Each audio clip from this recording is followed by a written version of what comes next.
This podcast is brought to you by the School of Advanced Study, University of London.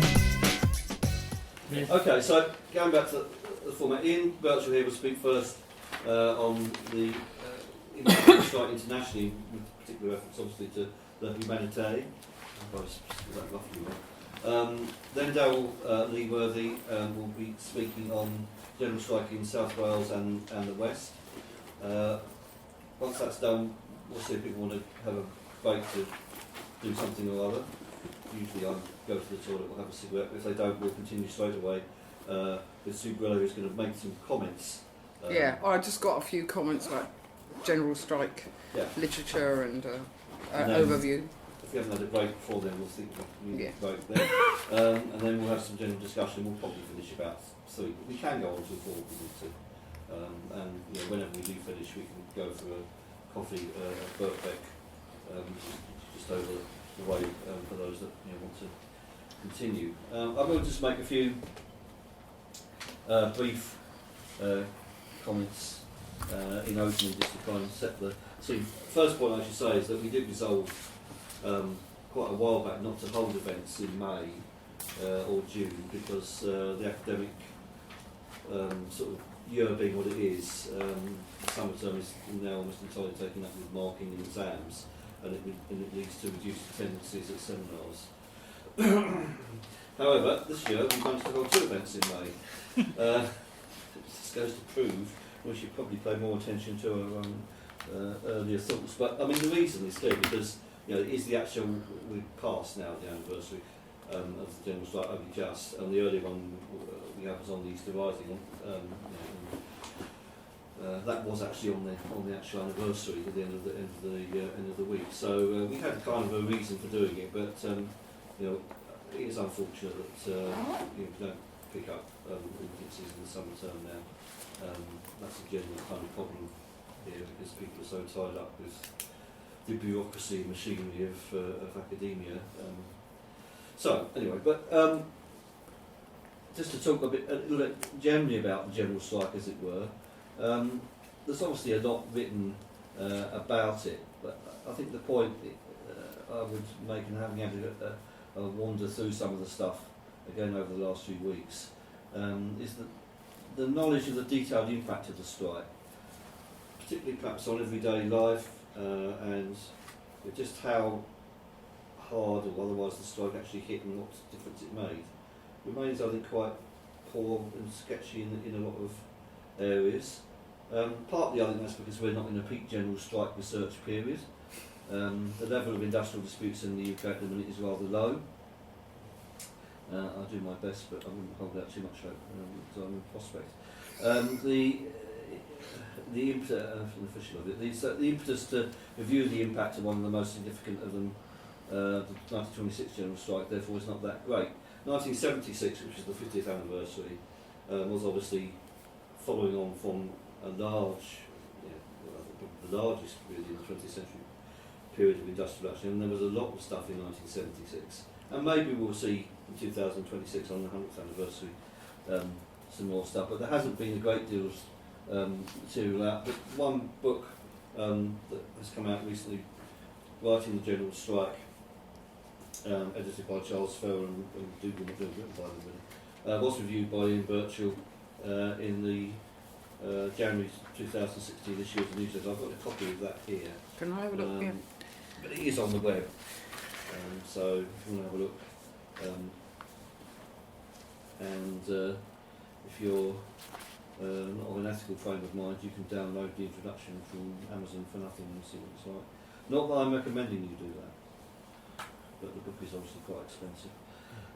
So what I did anyway, during the, I had a quick look at something that certainly isn't covered, but actually is quite interesting because of how it intersects between what the strike was doing, what the official strike anyway, and what the government was doing. We just have a look at cricket during the general strike.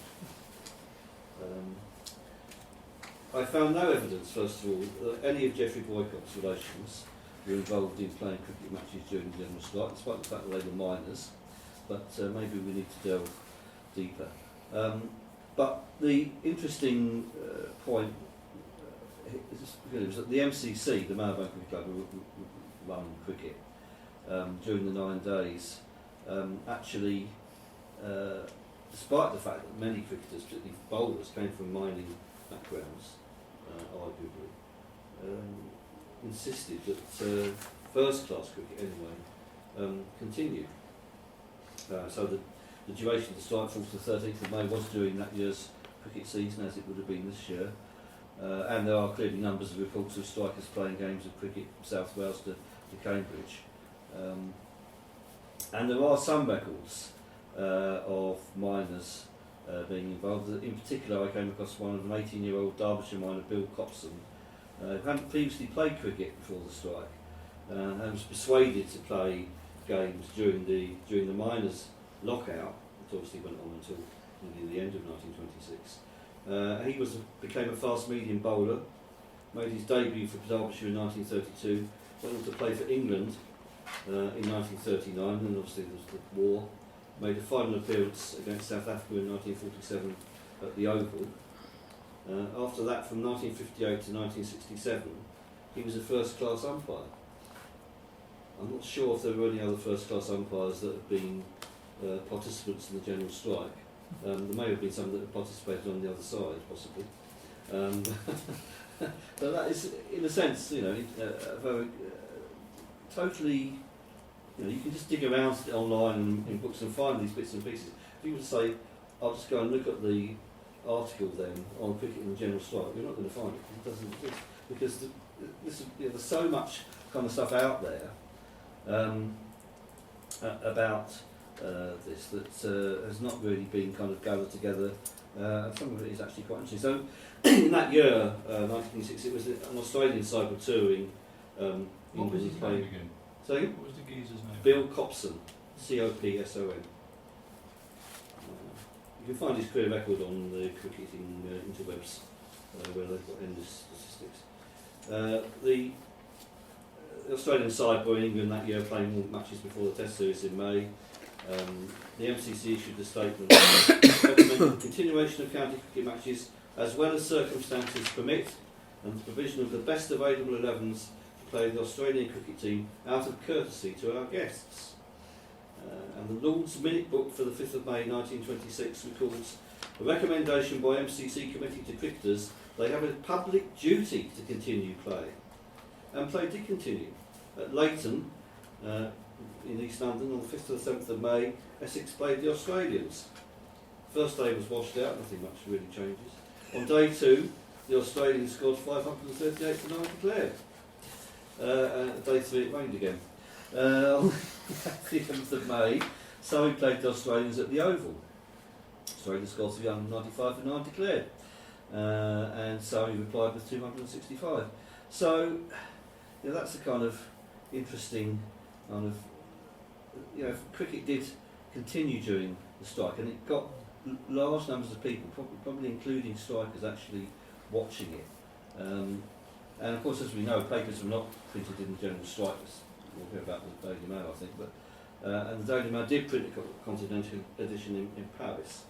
And on its 6th of May 1926 edition, it reported cricket and the strike, carrying the MCC statement, noting the rain at Leighton, and then finally reporting that the match between Middlesex and Oxford University at Lord's was scratched, presumably because the Oxford students were engaged in the alternative sport of strike breaking. So, I'm not going to say more, but it's kind of interesting in that sense. And the interesting thing, which I haven't really, I've posted some of this online, but the interesting point, which I haven't posted online, is that on the one level, official society, the MCC being about as official a society as you could possibly get, frankly, is so cricket must go on during the strike. We can't allow just a general strike to stop us from playing first-class cricket, for God's sake. But of course, at the same time, the TUC was promoting and setting up of entertainment committees in local areas, getting people to play sport as a way of distracting them from promoting the strike. So the interesting thing is that here's the MCC, bastion of official society, saying cricket matches must go on, and here's the TUC saying, by the way, it would be a good idea if you got involved in cricket to distract you from the strike. there's a kind of quite an interesting kind of interplay there, which I haven't really explored. There are one or two books I've been looking at, so I might want to do a bit more than that. But the underlying point is there is an awful lot of stuff out there that really is there, and these days particularly with the interwebs, you can find some of this at least rather more easily. Some of it has been digitised, but not really either researched fully, and certainly not analysed to say, well, okay, so what does that really mean? Anyway, more than enough from me. Hand over to Ian. Right. Now, the general strike, I think it's important to say, was not just an event in British history. It was an event in world history, and it was recognised in various parts of the world as having enormous and immediate significance. After the failure of the German Revolution to materialise in 1923, it looked as though the post-war wave of struggle had declined. But the general strike did seem briefly to offer the prospect of a revival, and I think it's interesting to inquire what would have happened if the general strike had been successful. One wonders whether it would have led to a shift in the balance of class forces, whether it would have made the accession to power of both Stalin and Hitler at least a little bit more difficult. Perhaps that's something we can discuss in the final session. What I'm going to do is something very much more modest than that. I'm going to look at the general strike as it was perceived in France in just two publications, L'Humanité, the daily newspaper of the French Communist Party, and La Révolution Prolétarienne, which was a monthly magazine produced by people, some of whom had been expelled from the Communist Party. But there was particular interest in the general strike in France, I think, because the French labour movement owed a very great deal to the revolutionary syndicalist tradition. And the revolutionary syndicalist tradition had always seen the general strike as being the way in which workers would actually take over society, what was often referred to as the grand soir, the great evening time when workers everywhere would stop work and then simply take over society. Two French syndicalists, Pouget and Pateau, wrote a book about this, How We Shall Make the Revolution. But of course France had never actually had a general strike at this time. It's caught up in 36 and 68. But the nearest France had come to a general strike was in 1920, when a railway strike spread to various other sectors, but was a complete disaster, and in fact led to the fall in trade union membership in France from 2.5 million at the beginning of the strike to 600,000 a year later. So obviously there was considerable interest in whether the Brits could do it any better. I think it's also important to remember what was happening on the French left at this time. You see, the French Communist Party certainly had suffered in various ways, and a whole number of, I would argue, some of the best people who joined the party at its foundation had either been expelled or had left the party. The party had suffered colossally from the Bolshevisation imposed by the Comintern. But I think we have to be absolutely clear that the French Communist Party was not yet a Stalinist organisation. I don't think it became a fully Stalinist organisation until, I would say, 1930. One small thing that struck me looking through these copies of L'Humanité, at the end of the strike, there's a front page item giving an extract from a new book on Europe and America by a person described as our comrade Trotsky. Now this is 18 months before Trotsky was completely thrown out of the party. So things were still fairly fluid, and I think one has to be careful in assessing the strengths and weaknesses of the Communist Party at this time. Now, I'll look first at l'Humanité. L'Humanité had a correspondent in London, a man who signs himself C. David. It seems impossible to find out anything about who this man was, other than he was l'Humanité's London correspondent from 24 to 28. There doesn't seem to be any other information about who or what he was, or indeed, it is at least conceivable that it was she who just signed C. David.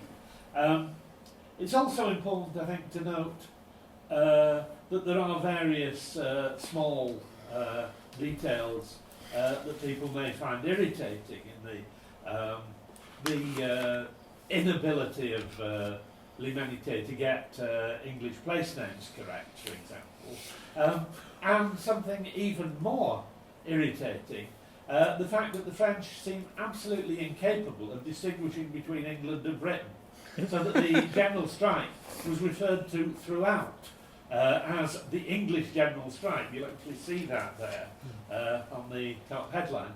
Even when they're reporting events from Wales and Scotland, it's still the English general strike. L'Humanité did do its best to have a thorough coverage. It boasted of having exclusive pictures, which came by air. It's slightly paradoxical that l'Humanité was urging a complete boycott of shipping transport to Britain, at the same time boasting that it was getting its exclusive photographs by air. Now, I want to just look at a few aspects of the coverage. The first thing that David was very keen to emphasise was that the Brits weren't quite as peace-loving as the French apparently believed they were.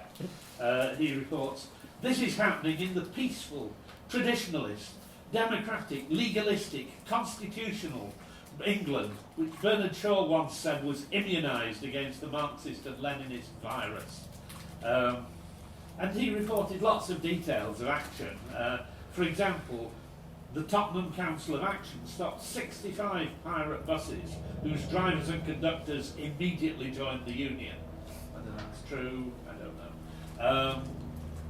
Also, he gave great importance to the potential threat of fascism. The 8th of May, he claimed the British government was pushing for the creation of a fascist army.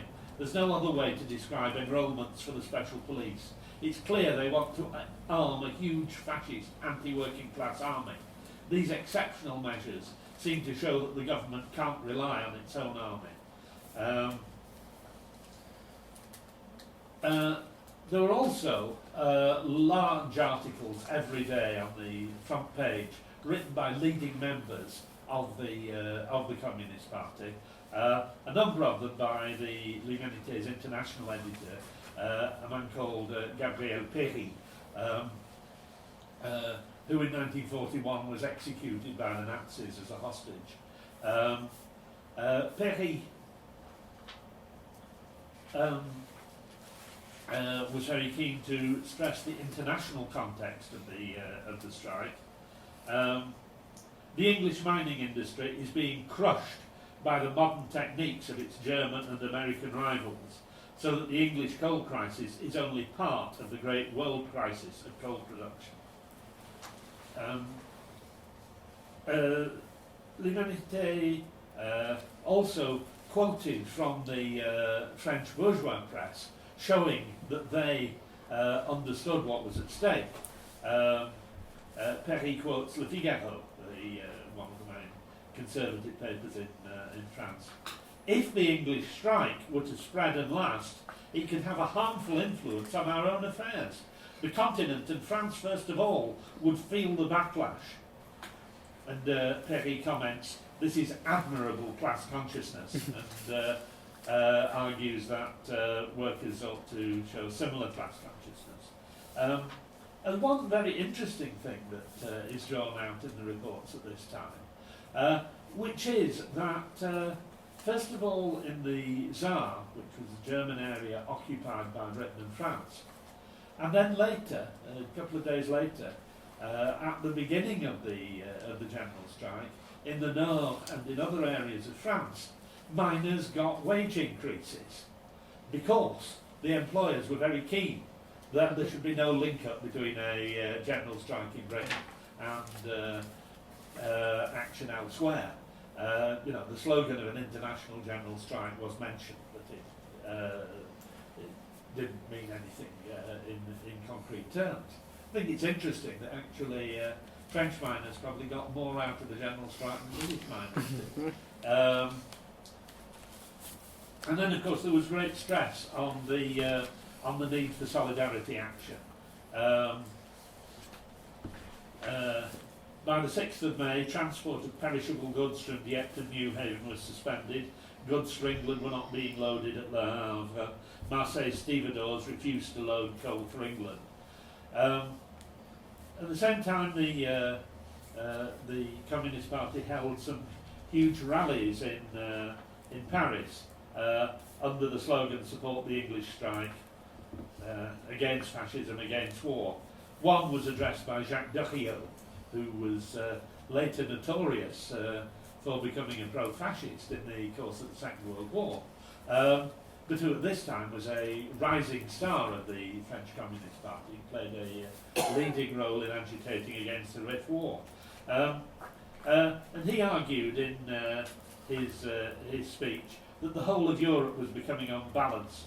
There was a coup d'etat in Poland, governmental crises in Belgium and Germany, a financial crisis in France, and a general strike in Britain.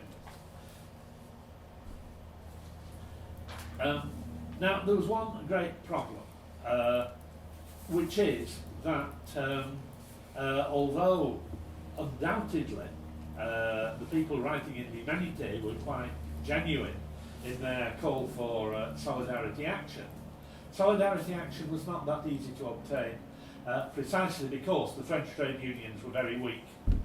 Whereas I think the figure in Britain was something like 5 million union members. In France, the total number of union members was only around 1 million. And what was even worse was that the union was divided. The CGT had gone through a split at the end of 1921, so that there were two unions, with about 500,000 members each. The CGT and the CGTU. The U stood for unitaire, unitary. It's always a good word to stick on the end of your name after you've had a split.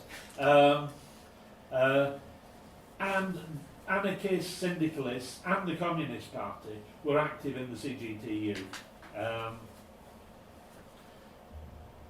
So that the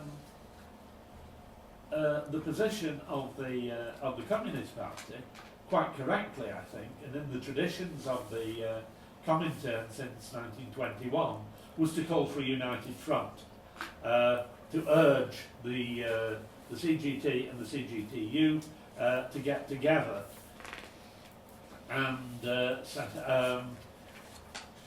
set up organisational forms which could assist with solidarity. And there was an article by Maurice Thorez, who was not yet the leader of the Communist Party, but certainly a rising star, who was going to be the General Secretary for over 30 years, in which he argued for a united front, argued for what was the Communist Party line, the setting up of a vigilance committee, which would bring together the CGT and the CGTU, and calling for a different attitude towards union membership, saying that it was a scandal that in France there were only 1 million workers unionised and 12 million non-unionised workers. So what he's really calling for there is a break with the French tradition, because the syndicalist tradition had very much meant that unionisation was a minority thing. The unions were considered as being the organisations of the active minority rather than of the whole class. And Torres is calling, I think, for something much closer to the British model. Now this became particularly concrete with the whole question of the Daily Mail, which Keith has already referred to. The Daily Mail had found a print shop in Paris and was printing 250,000 copies every day, as Lord Rothermere boasted, which of course, had symbolic importance, but actually made a significant contribution to the ideological struggle around the strike as well. But although L'Humanité called repeatedly for trade union action to prevent this, and calling on printers not to print anything in the English language, they failed. Now, one of the reasons for this is the print shop that they had found was mainly staffed by CGT members, with only one CGTU member in that print shop. And the CGT were taking the line, as far as I can decipher, that they were waiting until they got a formal request from the British unions to stop this, which, for whatever reason, they were not getting. So the Daily Mail continued to be produced. Nonetheless, there was considerable enthusiasm for the strike. L'Humanité published a statement by no less than Zinoviev himself, which made some very reasonable points about the interconnection between the political and the economic, that then ended up with the sort of triumphalist perspective that Zinoviev was particularly good at. This is about 3 days before the strike finished.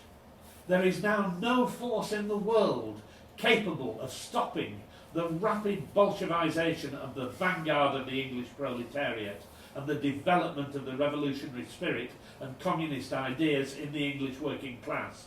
This is sufficient to constitute an event of world historical importance. The only comment one can make is if only. But I think this also reflects a dilemma that any socialist newspaper supporting a strike faces, that while the strike is still going on, you have to be very careful about looking at possible weaknesses in the strike and its organisation, because that might actually help to undermine the strike. And therefore there is a tendency right up to the end of the strike to be extremely optimistic about how well the strike is doing. And I think L'Humanité can't be wholly criticised for this. However, it meant that when the strike finished, they initially made a massive error. The first issue of L'Humanité to appear after the strike had been called off had a headline, "Working class solidarity has made the British bourgeoisie retreat." And Vaillant Couturier, another leading member of the Communist Party, told L'Humanité's readers, "The old capitalist England, slow, powerful and traditional, has been struck full in the chest. It is tottering." And of course this complete misestimation had to be corrected. The editor of the paper, Marcel Cachin, had to write a piece the following day retracting this and explaining that they'd misunderstood what was going on.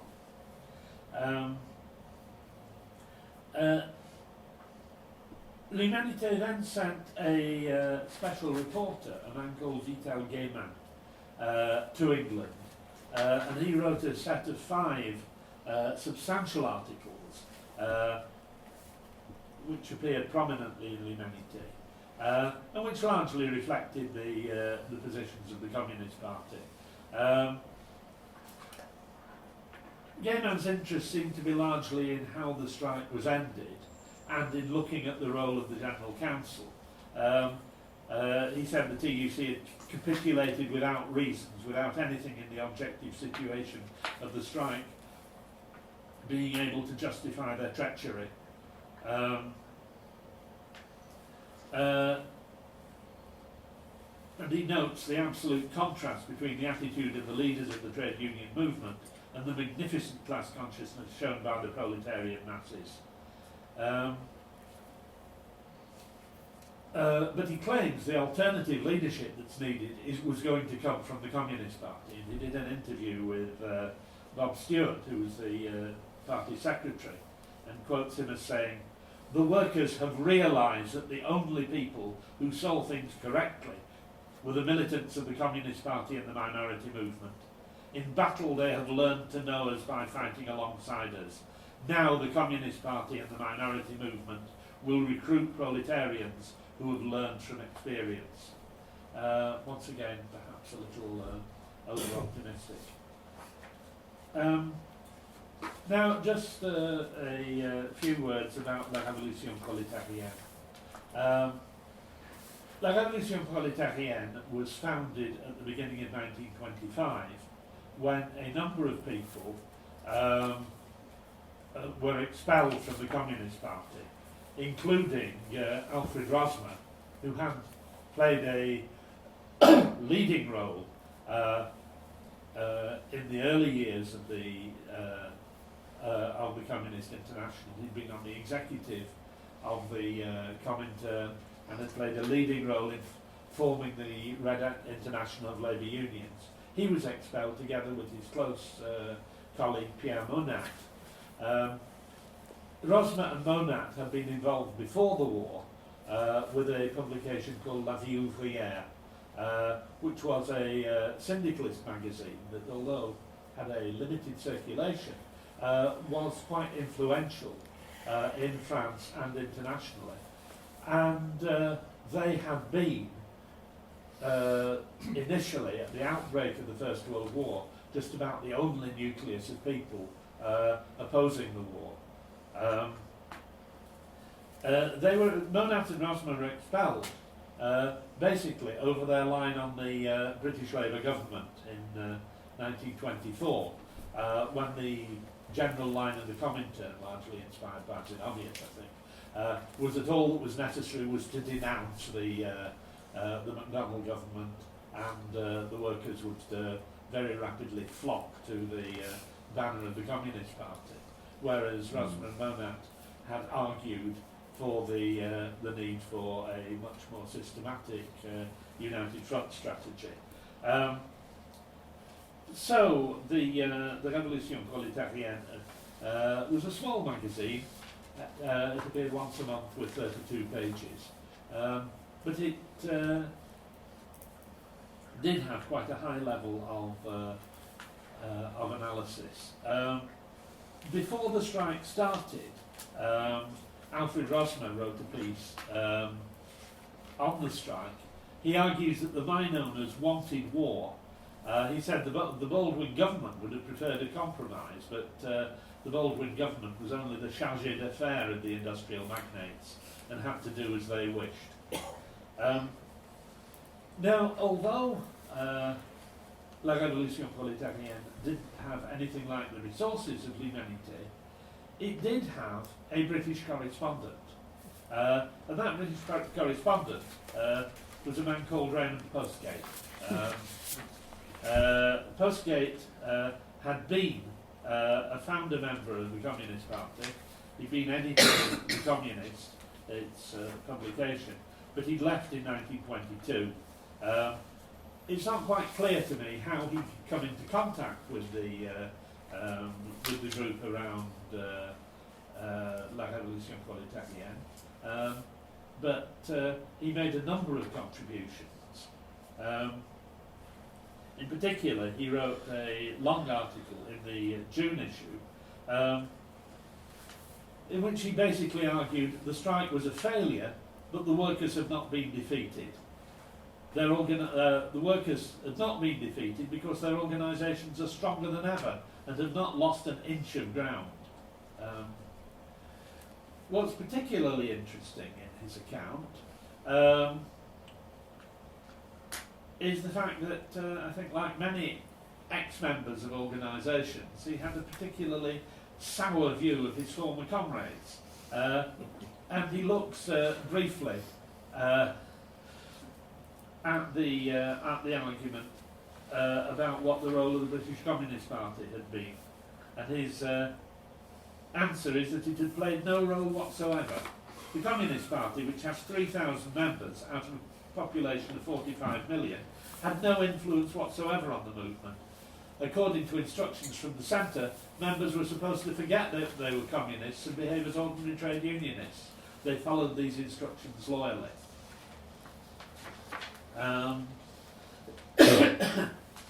Now, as well as this article, La Révolution Prolétarienne also published a diary written by Postgate in the course of the strike, which contains some quite interesting comments on the situation in Britain. Describes walking through the East End. A garage mechanic told me he'd been exhausted all day repairing lorries, smashed petrol tanks, burst tyres, etc. The police are as nervous as kittens, and that's not surprising. Postgate himself was a member of the National Union of Journalists, which was not on strike, which made very little difference because nothing was actually being printed. He records, mechanically I sent copy to the printers, I think it's pointless. I telephoned the Journalists' Union. Carry on working as usual, I'm told, until orders come from the TUC. But in his account of the end of the strike, he's particularly scathing about the General Council. The whole council, right and left, should be put in the same sack. Our leaders were age, indolence, alcohol and fear. Postgate's account was backed up by a piece by Pierre Monat, who gave actually a rather more optimistic assessment of the outcome of the strike. In my opinion, the English movement has just made a serious step forward on the revolutionary path. It's made an effort of solidarity and struggle, which will not be unprofitable. In 1921, the miners had not obtained solidarity from the other unions. In 1926, they were given this solidarity for 12 days. Too short and inadequate solidarity. Agreed. It seems certain that a longer and more fruitful effort of solidarity would not have been beyond the capacities of the proletariat. But what there was not negligible. Postgate had recalled that the last general strike in Britain had been in 1842. Monat commented, as for believing that the idea of the general strike has been buried once again in England and that it will not revive for another 80 years, this is not the case. It's a long way to Tipperary, the English soldiers used to say. It's not so far to the revolution, the English workers might say, but you don't get there in one go. Also some other interesting reports in La Révolution Prolétarienne. One to the effect that while the TUC had refused to accept money from the Russian trade unions, at the same time the British banks, who had a liquidity crisis, were borrowing large sums of money from German banks. Shows the understanding of internationalism on both sides. Also an interesting little piece by Postgate a couple of months later about the conference of the National Union of Railwaymen at Weymouth, when initially it had seemed that there might be a vote of censure on J.H. Thomas. But Thomas had got hold of some internal Communist Party documents which showed that delegates were actually going to be voting on the basis of party instructions rather than branch mandates, and he used these in his speech. And won the vote by a large majority. Postgate's comment is extremely sour. A party that imagines it can create a great revolutionary movement by pulling strings and plotting behind the scenes must be led by idiots. But I would have thought that even such idiots would have had enough sense not to offer their plan to the enemy. So to conclude, I think I don't think this study of what the French left press was saying tells us a great deal new about the general strike, but I think it tells us some interesting things about the situation of the French left, and particularly of the syndicalist tradition, which of course was still very powerful on the Communist Party. Syndicalists played a much bigger role in the founding of the French Communist Party than is generally admitted by most historians. And there's of course the strengths of syndicalism, the strength that the stress on workers' self-organisation, the internationalism and so on, I think can be seen in l'Humanité and can be seen obviously in La Révolution Prolétarienne, which identified itself very much with the syndicalist tradition. But at the same time, I think the whole syndicalist idea that the union should have no links with any political organisation, and that therefore the union should be, as it were, as Rosmer put it, a hybrid between a union and a political party, with the result, of course, that the union was the body of an active minority and not of the whole class, was actually a fundamental weakness in the French working class at the time of the general strike, and I think for many, many years afterwards. Okay. Thanks, Ian. And now over to Darryl. Do you want to come? Yep. Yeah. Sorry, can you get round? I'd better to go that way because this is in the way. Okay.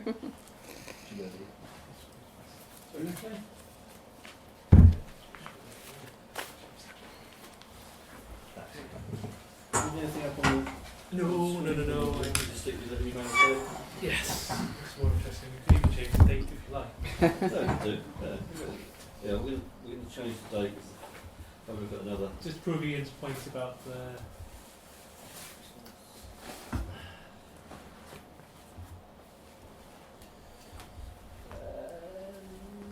let's go for the 14th, so we're at the end. So after, the British Worker course continued publishing until the 17th of May, some days after the conclusion of the strike. I think its peak circulation was probably around about the 12th or 13th, which was 700,000. At which point, as they were talking about producing regional and local editions to make sure there were no gaps in coverage, you can imagine what Cogbur's House thought about that idea. Allowing local, regional trade unions to produce their own edition.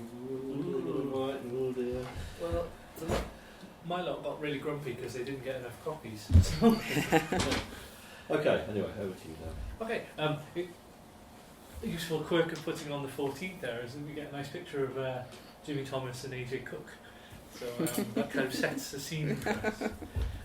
I just thought when I was scribbling down some notes to link the two papers together, that by way of thinking about the global consequences of the general strike and why some of the ideas that the French press were dealing with have particular relevance to South Wales, in the sense that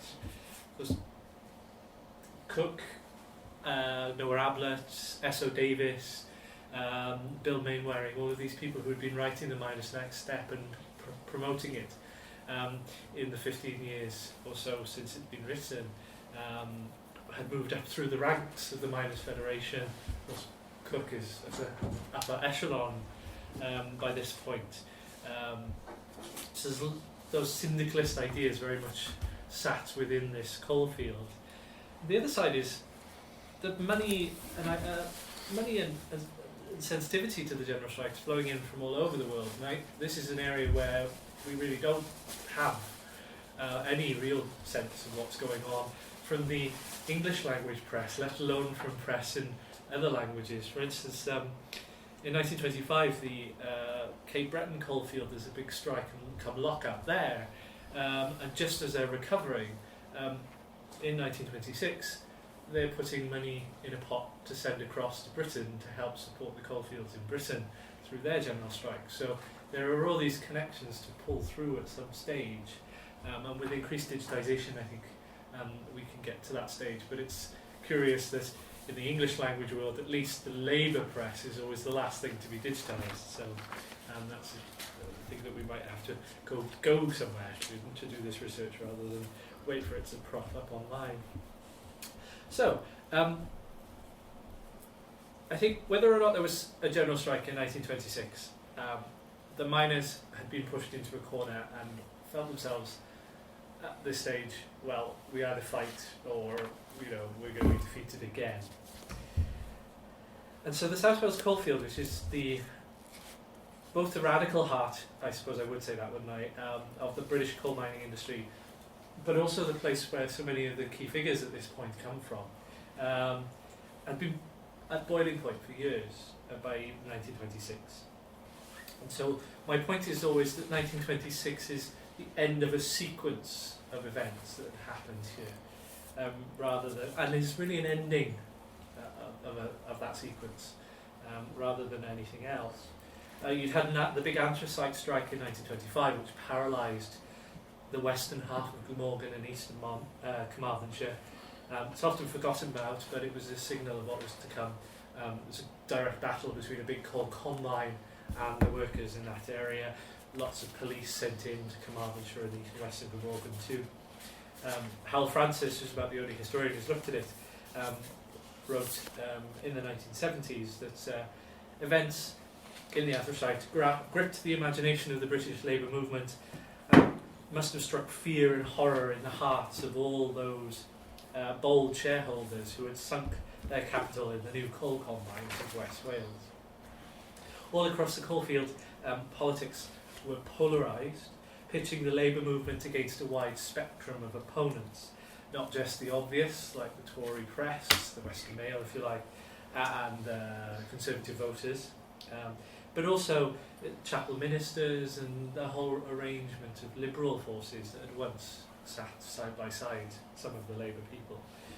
In the anthracite coalfield particularly, but it was also true of the steam coal parts of South Wales, it was the chapel ministers, those staunch defenders of liberalism that lined up like the chessmen against the trades unionists at the local level. Is there even a line in Christ's teachings, pondered the Llanelli Labour News, originally in Welsh of course, but I translated it, which embraces the materialist ideology of liberalism?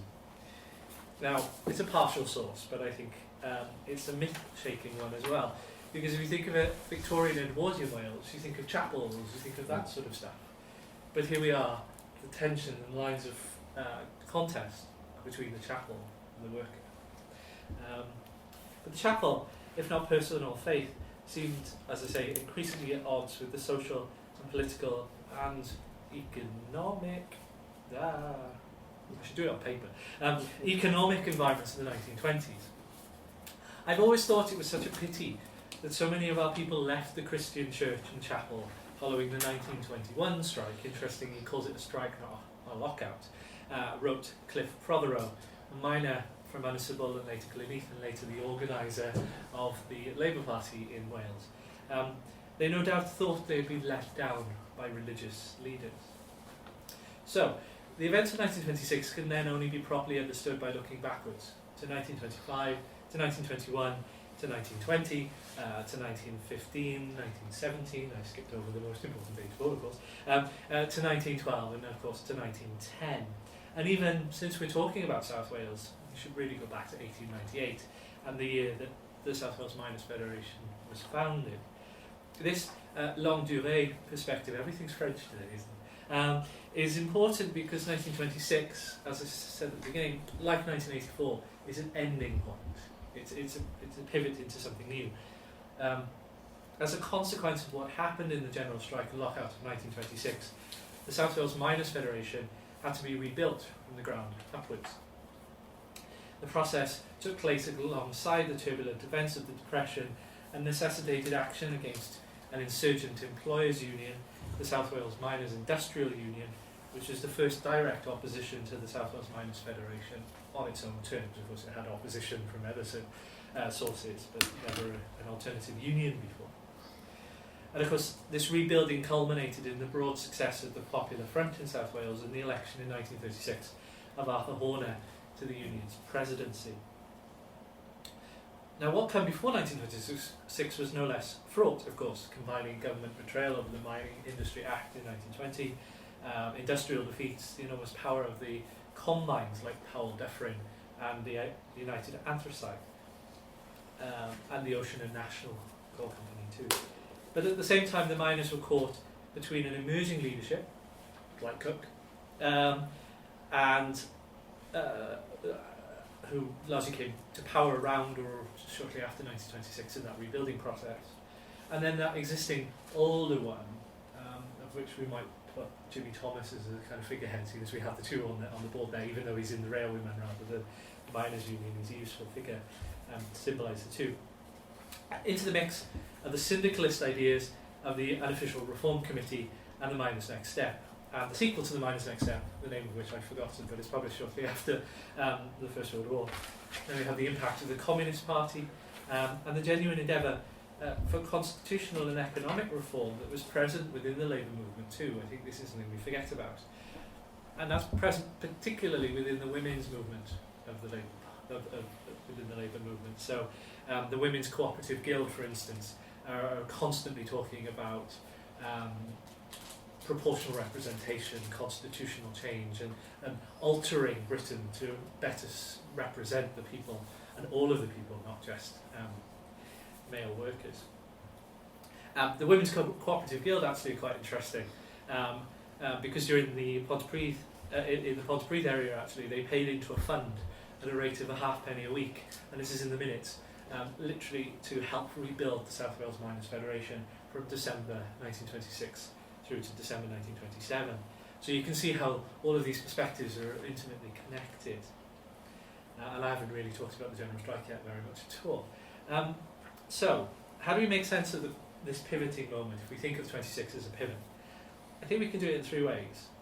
First is actually seeing the events as they were seen by those who participated in them, be they union officials, business people, strike breakers, police officers, teachers, wives, children, or the miners themselves, of the railwaymen themselves as well. And then we need a sense, I think, of how the strike worked. And finally, a sense of how and why the strike is remembered. Why are there certain points along the spectrum that the strike is remembered? Keith was talking about the 50th anniversary earlier, but there are other key points as well as to why it's recalled. And how this affects what we think about the strike, and whether or not our consideration at 90 years distant is now rather different from the memories of those 40 years ago, 50 years ago, and so on. And so that's what I want to do moving forward. And my main theme, so we can keep this in mind as we go through, is that of change. Because I think if the general strike has relevance, and our theme is the relevance of the general strike today, beyond the immediate historic interest, because we're interested in the historic events themselves, then it's those aspects of the general strike and the lockout which followed, which point to the alternatives, to the way in which you can harness popular potential, even against great odds, to bring about the means of living and reasoning or thinking otherwise from the conservative status quo.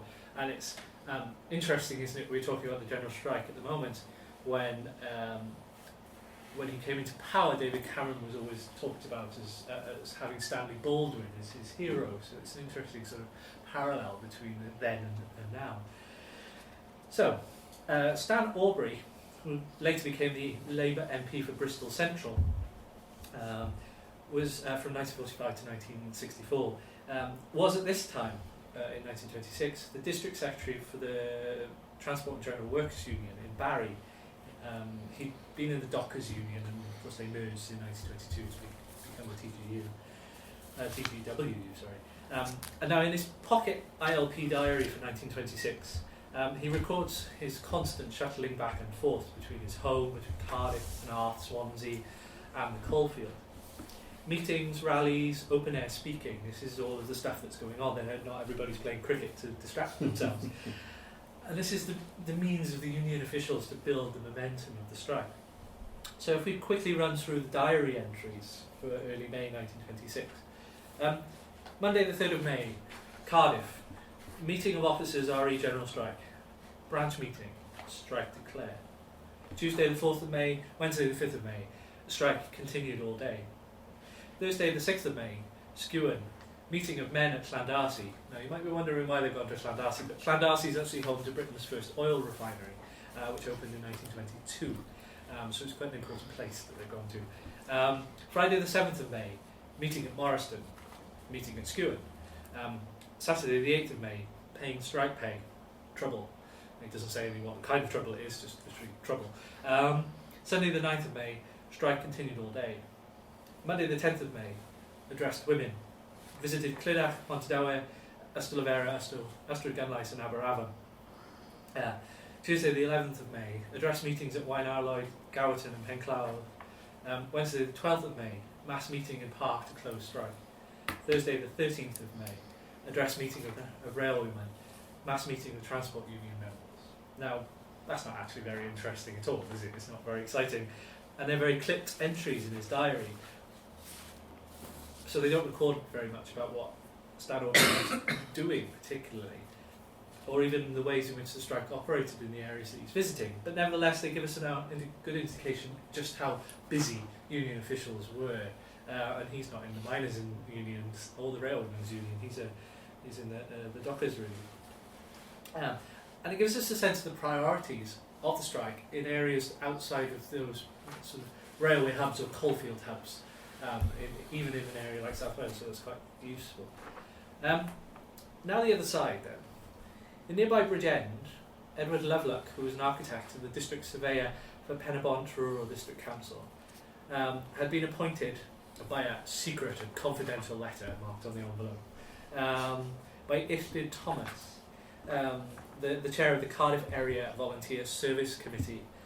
He was actually a mining engineer by trade, so you can see the two sides of the mining industry lining up against each other. Now, Lovelock is appointed the vice chair of the Cardiff Area Volunteer Service Committee and given responsibility for organising all the strike breakers. We should call them volunteers, would be nice, but strike breakers nevertheless, in the Bridgend area, in the event of a general strike. Of course, there was one. Lovelock's volunteers would be engaged in maintaining food supplies, ensuring the passenger railway continued to operate, ensuring that coal was delivered to businesses, and to perform, quote, other duties for the maintenance and well-being of the community, but not for the purposes of acting as strike breakers. So they wouldn't go underground, but they would do pretty much everything else.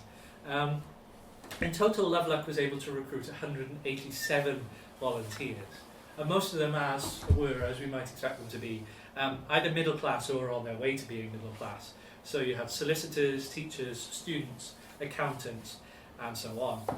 So in Cardiff, for instance, the Volunteer Service Committee there was able to recruit as many as 300 volunteers just from the University College alone. Being from Swansea, we can mock them for that, I suppose. Of the 187 volunteers that Lovelock recruited, 13 were women, one of which was his wife. So I'm not sure who was the power or authority in that household there. And they tended to volunteer, or were expected, perhaps, to run the kitchens, notably a lorry driver's canteen, or to do the clerical work for the committee.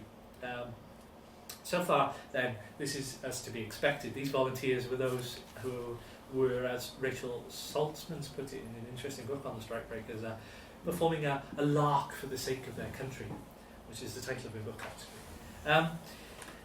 But they weren't all middle class, or on their way to be a middle class either. In the list of the volunteers, when you go through Lovelock's diary, there are those who give a career as a lorry driver, bus conductor, tram driver, railwayman, docker and collier. So of the miners in that area, 5 of them had broken the strike and joined up with the committee. The youngest was 20, he was a colliery labourer from Bridgend. The oldest was a 37-year-old collier from Pontycummer. And there was a collier from Ognall Vale, one from Maesteg, and a second one from Bridgend. What their motivations are is unrecorded, and probably for the best unrecorded. But at the age of 20 or 21 or 30 or 37, so they're not very old really, it's kind of impossible, I think, to say that they were all acting in the same way. Their motivations for being a strikebreaker had been the same. Certainly wouldn't have been working for the same coal companies particularly. Now, why didn't they take part? And what happens during the lockout? If they broke the general strike, what happens to them during the lockout? We can't really tell. So there's lots of questions that we want to ask, like did they join in, did they remain aloof from the broader colliery struggle, did they join the Miners' Industrial Union, the Employers' Union, which was quite strong in that part of South Wales. Is it possible that they were, as was the case with strikebreakers in Monmouthshire, for instance, already quite alienated from the politics of the South Wales Miners' Federation? You might think of the strikebreakers in South Wales as being conservatives, but actually in many cases the strikebreakers actually were liberals who objected to the increasingly labourite politics of the Miners' Federation, and of course got even further left by the 1930s. What we do know, though, is the volunteers were given certificates of gratitude, which were typically signed in facsimile by Stanley Goldwyn himself. They were invited to receptions and dinners organised by the Lord Mayor of Cardiff afterwards, and in some cases were even given a commemorative book. Lots of pictures of tram cars, all of the kinds of things that they'd been driving during the general strike. So they obviously got something out of it, as well as making a stand of themselves. So there's two sides to the story.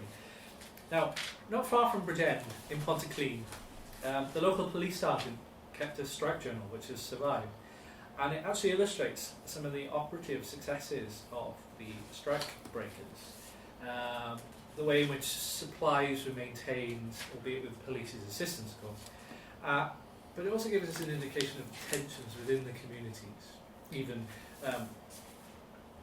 just in small places like Pontyclean. So the diary opens on the 3rd of May with a report that 170 men had struck at the Llanelli colliery, and that's not a very big colliery at all, really. Later a note is added to say that one of the police constables has been posted, armed, which is an unusual thing, at the local gasworks to keep watch until 6 o'clock in the morning. So they obviously thought that there might be some trouble at places like gasworks. The next day, just as the constable's coming off duty at 6 a.m, all the 250 railwaymen in the local area struck. But curiously enough, the diary then records that trains still run. So the GWR were quite effective in maintaining a certain degree of operations in the area. The first train that runs through the village is the fish train hurtling down from Swansea towards Cardiff. And then on the 6th of May, passenger services resume, so and those kind of grow exponentially. By the end of the strike, there are about 20 passenger services and goods services running through on the South West Main Line, which, given how many there would have been running normally, is a tiny proportion, but the fact that there were any at all is something. But the most interesting entry is this one from the 14th of May 1926, which describes hostility towards a strikebreaker.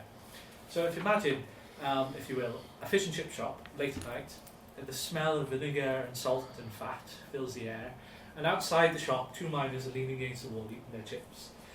Maybe mushy peas or something, if you're feeling extravagant. And then a third man walks into the shop, and the 2 men turn to each other and goes, "There's a bloody special, bloody shithouse he is. Traitor to the camp." And this is all recorded by the policeman verbatim. We presume it's verbatim, it could have been exaggerated somewhat. The policeman comes along and dresses them down, and the miner says, "Oh, sorry, officer, he's a pal of mine, really. I was only joking." But you can tell the officer anything you want, just to get him away from you. Now, such an entry captured by the police, and they would have been captured, I imagine, in police constables and sergeants' notebooks all across. It's just that they've not all survived. reminds us that strikes provide an ample opportunity for pent-up tensions to be aired. We don't know whether this tension is from the general strike itself or whether it's something else. And it's also, if you take the three examples we've looked at so far, it's clear that the strike didn't operate in the same way everywhere. You'd expect that, but it's useful to set it out anyway. Now, if we look, given my title talks about the West Country too, if we look across the Bristol Channel, I think this kind of difference is pronounced. In an interview, this is where it gets repeated, sorry. In an interview with the Western Supermare Gazette a few days after the strike, one Pontypridd man who was on holiday in the Somerset town remarked that folk on the Somerset side of the channel didn't know a strike was even on. The newspaper agreed, proudly I think, noting that in comparison with the atmosphere over in the coalfield, the strike in Weston was a rather mild affair, more of an inconvenience than a complete change in the way things were done. Cheese made in West Country farms and was supposed to be sold in markets and shops in South Wales still got there, but they had to run it by road or by boat rather than by rail. Milk and other foodstuffs were transported in the same way. So as the local newspaper in Clevedon reports, in the first week of the strike, the paddle steamers, which used to take passengers back and forth to the West Country from South Wales, were now transporting thousands of gallons of milk, scores of tons of eggs, butter and cheese, and all going into Cardiff. This is important because the cooperative societies in South Wales work very hard to maintain food supplies within communities, and thereby maintain the solidarity of the strike from below. But food was a valuable weapon from above as well. So those who were anti the strike and wanted to break it down utilised food supplies as a way of again pushing the boundaries of the two. So if you imagine what would have happened had the markets in Cardiff or Swansea run out of food. Not that was particularly likely, given that the government stationed a submarine and a cruiser in the Bristol Channel to protect marine traffic in and out of Cardiff, and they put an infantry battalion in the city as well. But nevertheless, the workers themselves knew that this was an important flashpoint, so that they actually blockaded the docks in Pembrokeshire as well. So both sides were really sort of trying to fight the same battle in some respects. Let's skip a little bit. If we turn now to think quickly about the function of the strike, as we picked up from Stan Aubrey's diary entries, there was something of a mass spectacle, particularly on May Day, a couple of days before the strike. It helped, I think, that May Day 1926 was a Saturday, so people had time. That day, the sergeant in charge of Hopkinstown police station in Pontypridd noted in his log that there was a particular stillness over the local colliery, where nearly 3,500 men were idle, as opposed to 117 from the last colliery we were talking about, so you can see the big size difference. A couple of days later, on the 3rd of May, the first day of the strike, he records that the horses had been risen at 5 a.m, and if you live in a colliery area, or have grown up in a colliery area, or know them, you know that the sign of the horses being brought up is the first sign that this is serious. It's not just going to be a quick thing. There'd be big demonstrations. So in Pontypridd town centre itself on May Day, there was a big demonstration at the Palladium Cinema, and the press recorded that it was crowded by miners. A few miles away in Mountain Ash, the demonstration was at the Workmen's Hall, and in Aberdare, the May Day demonstration thronged with working people, and there was actually a special procession of women from Aberraman, which is about a mile and a bit outside of Aberdare town centre, to join the big demonstrations. So there's parallel worlds going on here, which is interesting to explore. But it being Wales, it was raining, so they had to go into the Palladium Cinema, and they had banners and telling all manner of lodges and associations and union branches which were present. And then they had this one great black banner which had this inscription of death before starvation on it, and the skull and crossbones sewn into the black banner, so they weren't taking any prisoners there. So, as we know, the strike operated through local strike committees, and then they were all connected into networks, into hubs in the main towns.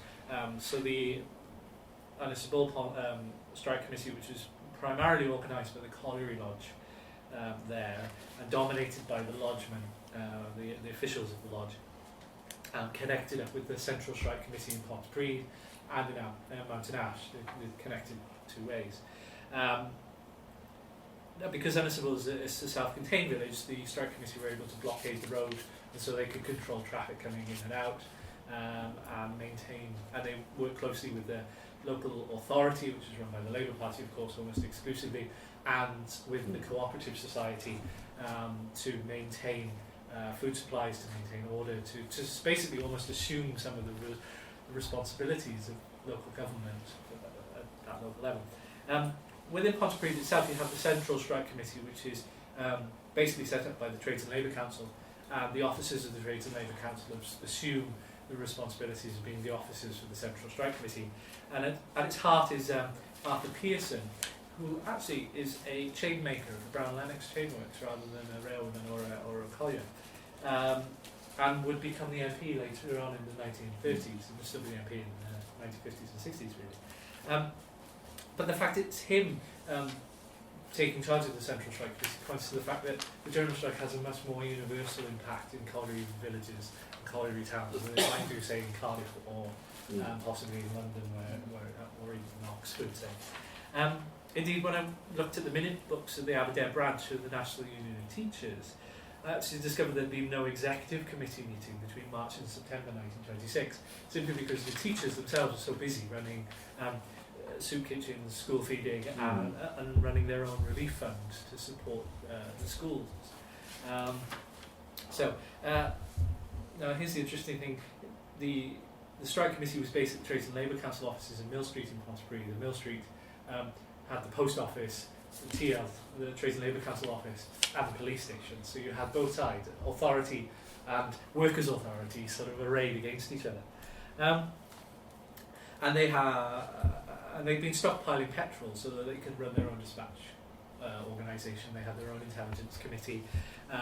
They worked with the Labour-run Urban District Council, so they ensured that the tramwayman didn't run, the railwayman was solid. There was actually no train coming up from Cardiff beyond Taftswell, which is not even halfway between Cardiff and Pontypridd. So it's a solid area, and they're in control. They even managed to put a stamp on electricity, because the electric power supply was municipalised, so the power station was in local government control, and so they were able to assert authority, or that became a little bit of a tension point. And similar sorts of things in the Rhondda as well. The manager of the Central Cinema in Porth wrote a letter to his boss in Cardiff and said, things seem more confusing now than they ever were before. This is the day after the strike. The tram cars are running in Porth today, but everything below is on stop as before, and I believe these are going out tonight again. The railways, of course, are still out. It's difficult to know what's really going to happen now. Because although we think of the general strike as stopping with the TUC's lack of faith on the 13th, it actually sort of continued in local areas, particularly like Pontypridd, for a couple of days hence, until the NUR basically go, we best go back now then. But the NUR in Pontypridd were solid. They sent all manner of harsh letters to the CUC, calling them everything short of traitors, basically. And some strike committees in South Wales did actually go so far as to call the TUC traitors. So, the other side, of course, the only form of civic authority that really remains outside of the control of the strike committees are the police and the justice system. They never quite get control of that. Obviously, Labour runs the Glamorgan and Monmouthshire County Council, so they have influence on police matters, but they have no influence on the Chief Constable, particularly, of either of any of the constabularies. With the exception of the Merthyr Constabulary. The Merthyr Constabulary, the strike committee actually was in daily consultation with the Chief Constable, so there was obviously a good working relationship between the two, and that meant that Merthyr was,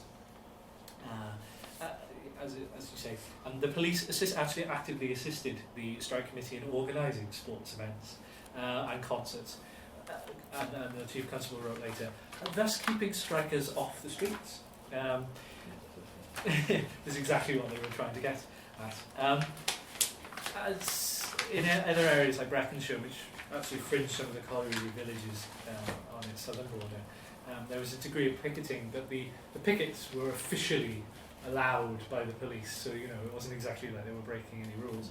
In other places like Newport, the picketing was banned, and in Glamorganshire, loud demonstrations were prohibited, even if picketing wasn't. Now, the curious thing is, in Mardy, the Council of Action managed to stop any of the newsagents publishing or carrying copies of the Western Mail or any of the bourgeois press. And the Chief Constable of Glamorgan, Lionel Lindsay, got rather annoyed about this. He reported to the Home Office after the strike that pressure placed on the newsagents not to stock the Western Mail and other black-leg newspapers simply couldn't be prosecuted because, quote, people either offered no resistance or refused evidence. So, the police were very much being pushed into a corner. And so it alerts us to the considerable hostility to the police in the coalfield. And this is commented on both sides, actually. In Monmouthshire, where the county council and, to an extent, therefore, the police were controlled by Labour during the general strike, Labour members took a strong stand, resisting calls from the Chief Constable, Victor Bosanquet, another cricketing family, for more money to spend on special constables and imported police. In the event, they only managed to accede to just over £1,000 worth of unexpected expenditure on policing, of which £320 was spent on imports, mostly from the Newport Constabulary, basically from city to county. And they made use of just about only about 200 special constables, whereas there were 500 special constables in Cardiff alone. So they managed to get hold of it. We believed, recorded the Labour members of Monmouthshire County Council later, in our people's desire and ability to keep the peace, if dealt with reasonably. The police, of course, saw it differently. I only requested help from Newport Borough for a short time, explained Bosanquet in a letter to Lionel Lindsay in 1928. We got no kudos or thanks, but the Labour Party purred locally over their... What is it with Tories and purring? But the Labour Party purred locally over their own imagined cleverness. In Glamorganshire, the contrasts are quite stark.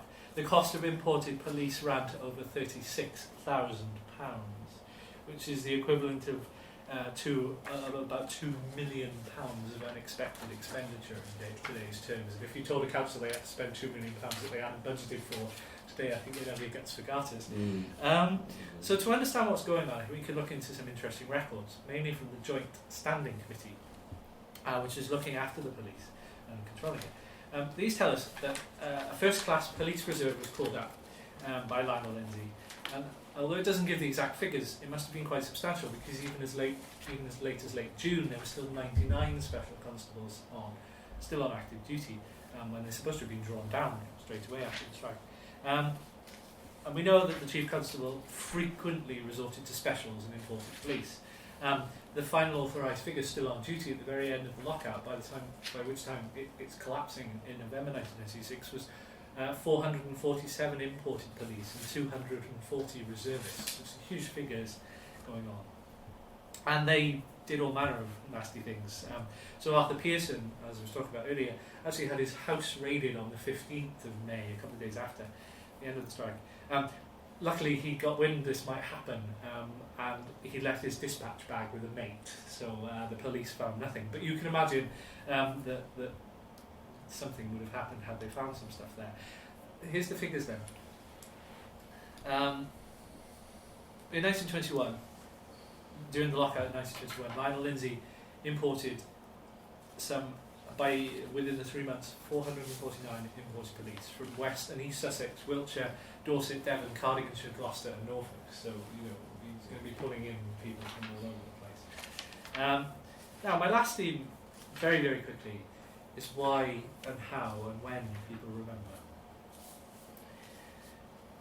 The first real memories that emerge of people who were children come in the 1940s and primarily in the 1950s.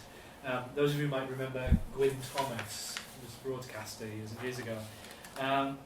His radio play, Gazooka, which was first broadcast in January 1952 and repeated on the third programme in 1953, plunged readers into memories of that long, idle, beautifully lit summer of 1926. And he kept coming back to the general strike as a theme, and the lockout as well. Because, he explained to a university audience in Cardiff in April 1979 that he had been, quote, denied the sight of a society that was economically sure of itself, confident that we had got hold of a productive system that was on the way, glad to be making the things it was making, devoutly proud of its money. On the other side, with Gwyn, you have Menna Galley, who comes from Esther Gunnice, and she wrote her first novel, Strike for a Kingdom, in 1959. Again, she was a child. Gwyn was born in 1913, Menna Galley was born in 1920. So these are child's memories being brought back for an adult audience later on. There were, of course, novelisations of the general strike in the 30s. So you have Gwyn Jones's book Times Like These, which was published by Victor Gollancz in 1936, kind of the strike for left book club readers, if you will. Make of that what you will in your own way. And then we have the third Great Wave, second Great Wave, third if you count the 1930 stuff, with Lewis Jones and Gwyn Jones. As Keith had mentioned earlier, the 1976 50th anniversary. And the 1970s, of course, were a golden age of labour history too, so the general strike provides that really pivotal moment. And there's been much less of it since. I think the real major spark was around the 1984-5 miners' strike, of course. And family memories of what happened in 26 permeated understanding of what was going on in 1984-5, and what was going on in 1984-5 fed back in a loop to how people understood what was going on in 1926. So here's one voice from that time. I'm thinking of what I was told by my parents after the 1926 strike. I'll picture that strike, the 1926 strike, as we've been thinking of it now, as if we were all together in it. Well, I'll tell you what, after 1926 right to the 30s, what kind of upsurge in the Labour Party was there really in these valleys? What did it produce in people? And she goes on to explain that when she joined the Labour Party in the 50s, she felt like it was kind of a moribund organisation, not doing very much, and not particularly socialist. And the real socialists within the Labour Party were the poorest of the poor, who stuck together because they had no other choices. So it provides an interesting commentary on the post-war dimensions of labour in South Wales too. But this scepticism of past events, drawn from a contemporary reality, I think, has continued to colour perspectives of the 26 strike and lockout. And if you look back now, with the withering away of traditional labour history, particularly in the academic circles, not to mention the cumulative effects of a generation or more of anti-socialist behaviour from that's a different kind of ASBO perhaps. Anti-socialist behaviour orders from both sides of the political divide, and the post-miners' strike cynicism seems to be pretty heavily entrenched, even in areas where you would expect it not to be. And so, outside of an environment such as this one, amongst comrades who care about such things, how many academic colleagues of ours would accept the kind of history that we're trying to think about today? I dare say many of my own colleagues would be more sceptical of evidences, even where it's told by both sides, than I would be. So let me conclude with this thought now.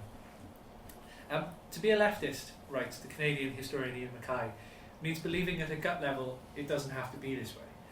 If you think otherwise about the past and about the present and about the future, it means reconsidering our relationship with the state. And herein lies for me the reason why the general strike and the miners' lockout that followed continues to have a particular resonance in our own age. The state, as they discovered and as they knew, is not our friend. That might have perhaps seemed an odd thing to say in the 1960s, unless of course you were gay, black or a feminist, because the state had provided you with a free education, free healthcare and done away with conscription. But tell a socialist in 1910 or 1926 that the state's your friend and they'd have looked at you funny. So what I'm getting at really then is that in 1926 people all across Britain, workers and their families, did temporarily live otherwise. And it was working people who ensured food supplies, working people who ensured no one starved, working people who wrote their own newspapers, working people who entertained and educated themselves, working people who administered their own communities. And if you think about it like that, was this a general strike, or, as Ian was hinting at through the French eyes on these things, a brief window into a workers' revolution? And I'll leave us with that thought, so we can take up a question rather than a final statement moving forward. So all it remains for me to say is, diolch yn fawr iawn i gyd, and thank you for listening.